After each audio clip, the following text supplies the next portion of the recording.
You know what baseball has really been loving lately?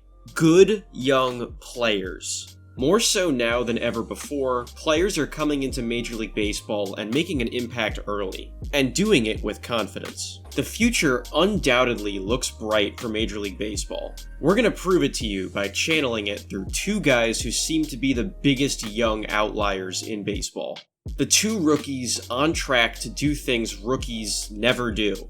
And if you enjoy this video, I am YouTuberly obligated to encourage you to subscribe to our channel for more content like this. It truly does mean more than you think. The two players this is going to be centered around were number 1 and number 3 on MLB.com's top 100 prospects list at the conclusion of last season. Both are showing why they got so much hype in the first place. And they are both two of the most unique rookies we've seen in a long time, while having immensely different characteristics. Almost totally opposite in some ways, which is why we're even here. Number 3 on that list, at just 22 years old and a little over 100 games into his big league career, is already one of the very, very best players in baseball. This is Corbin Carroll. He's a rookie outfielder for the Arizona Diamondbacks, and he has been good at absolutely everything. Well, maybe not everything. His arm strength is below average according to Baseball Savant. But everything else, oh man, he's been good at. Hitting the ball hard, hitting the ball far, playing solid defense, running fast, especially running fast. We're gonna get back to this in a second. Plate discipline, swing decisions, knowing when the NPCs are lying in LA Noire interrogations, probably. What's special about this is 22-year-olds aren't like this. If the only flaw in his game so far is he has the smallest bit of a noodle arm, he's been an absolute machine out there. The biggest machine parts on Corbin Carroll's body are his legs. And when you watch him, his true in-game speed will stand out like no one else. He is well within the top 1% of the fastest players in MLB, and that more than passes the eye test. It helps with so many facets of his game. He steals bases, he has great outfield range, he legs out infield hits, he legs out extra base hits, and I am resisting the urge to put sonic background music and sound effects over each and every one of these clips. Carroll is not an overwhelmingly large guy. He's listed at 5'10" and weighing in at 165 pounds. He's very similar in size to Conor McGregor, to give you a frame of reference. Guys of this build aren't typically known for slugging baseballs over fences. That usually goes to guys like this. But at the time of writing this, about halfway into the 2023 MLB season, Carroll is 8th in the National League in home runs. Oh, okay. And 1st in the National League in slugging percentage. Slugging percentage is the rate of bases hit for per at-bat. So on a rate basis, Corbin Carroll clobbers the ball better than anyone else in his league. A 22-year-old rookie. Most rookies have some rawness to their offensive game. Maybe they swing and miss a lot. Maybe they're not good at working walks, etc. Juan Soto was an outlier there in 2018, but his sprint speed was about league average and his defense was terrible. Carroll is basically 2018 Juan Soto if he had wheels. And less of Juan Soto's eye, of course. No one really has that. He's currently 5th in the NL in batting average and 1st in wins above replacement. A stat that tries to quantify total on-field contributions towards winning into one number. And yes, the Diamondbacks have been winning a lot more than was expected of them, with Carroll being easily their best player and a candidate to be only the 3rd rookie MVP in MLB history. He became the first Diamondbacks player ever to have multiple games in a season of 2 stolen bases and a home run, something only 7 players have done since 2010. Nobody has done it 3 times in a season in over 20 years. Corbin still has about half the season to match that. You know who Carroll actually compares really well to at this point in his career? Some multi-millionaire named Mike Trout. Through each of their first 100 games, Carroll has been the better power hitter. Keep in mind, Mike Trout is a guy who has hit 40 home runs in a season 3 times in his career. Carroll's best statistical comp so far is the best player of his generation. This does not happen. The Diamondbacks may or may not have seen this coming, locking Carroll up to a huge extension when he had just 32 MLB games played. So far, admittedly very early on into that deal, he is proving them right, as quite possibly the best all-around player in the NL. He is younger than I am. The next player we're going to talk about is also younger than I am, which kind of gives me slight existential crisis vibes, but I love him. The number one prospect in baseball entering this season, right after a brief word from today's sponsor.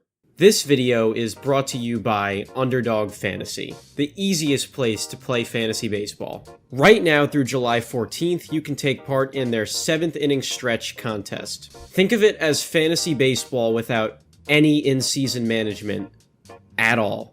That includes no waivers and no trades. You simply draft 20 players and will automatically take the best possible cumulative score of those players. 3 pitchers, 3 infielders, 3 outfielders, 1 flex, each week of the regular season. If that's not your speed, you can always try your hand at one of Underdog's pick'ems. Lock in on a particular player and answer the simple question: higher or lower? Pick 2 to 5 players, get all your picks right, and you can win up to 20 times your money in a single night. Underdog pick'ems are available in 30 US states, so check if yours is eligible to play in their contests. Getting started is pretty straightforward. Go to UnderdogFantasy.com or the Underdog mobile app, sign up with code SRS, and Underdog doubles your initial deposit up to $100. A 100% deposit match up to $100. That's code SRS on UnderdogFantasy.com or the Underdog mobile app.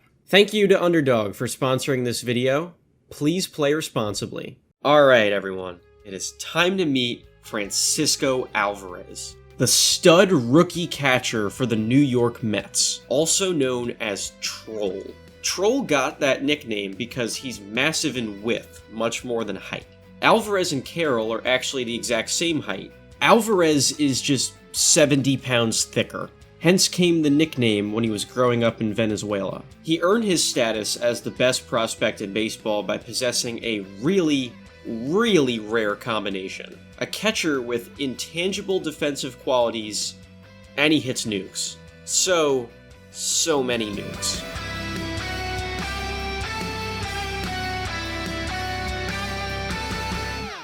Alvarez is much more of the traditional young star player. He's flashy, he has the words "the best" tattooed on his throat. Swagger is a really overused buzzword in sports, maybe even life itself, but what that word is trying to say is a very good descriptor of what it's like watching Francisco Alvarez play baseball. He just exudes on-field attitude, but in a very good way. This is probably how Alvarez felt watching this ball go over the wall.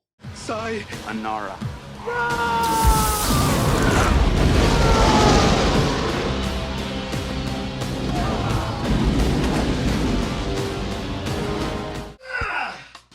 And can I say, as a fellow and relatively unashamed short person, it's amazing watching someone of below average height possess this much power.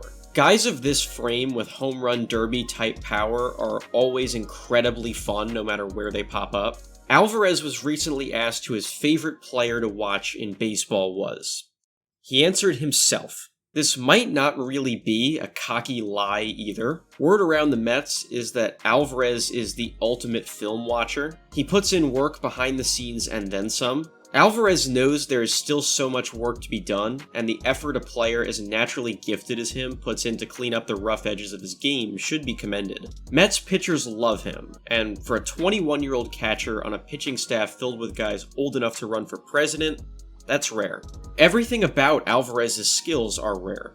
Catchers usually either fall into one of these two camps: great defensive catcher or power hitter. Alvarez is both. He is well on pace to break the record for most home runs in a season by a 21-year-old catcher. That is, if extra rest for him being a 21-year-old catcher doesn't throw that pace off. While Corbin Carroll's Diamondbacks have exceeded all their expectations, Francisco Alvarez's Mets have not. Do not remind me of our Mets video from right as this season was starting. But for a Mets team that has mostly disappointed their fans through this point in the season, Alvarez has been a huge bright spot. Over a 30-day span in May, Alvarez was tied for the 4th best wins above replacement in baseball. He did it with significantly fewer plate appearances than the guys with a higher WAR.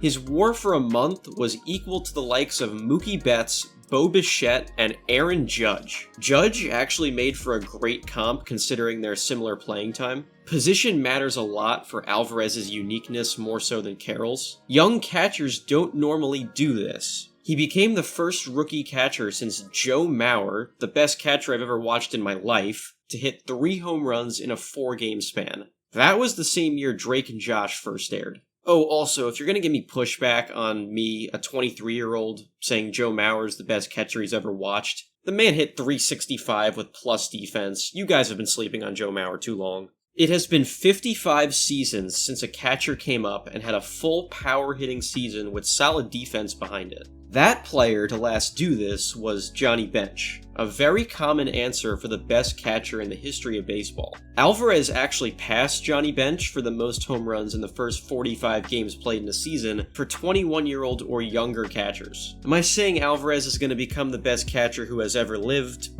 No.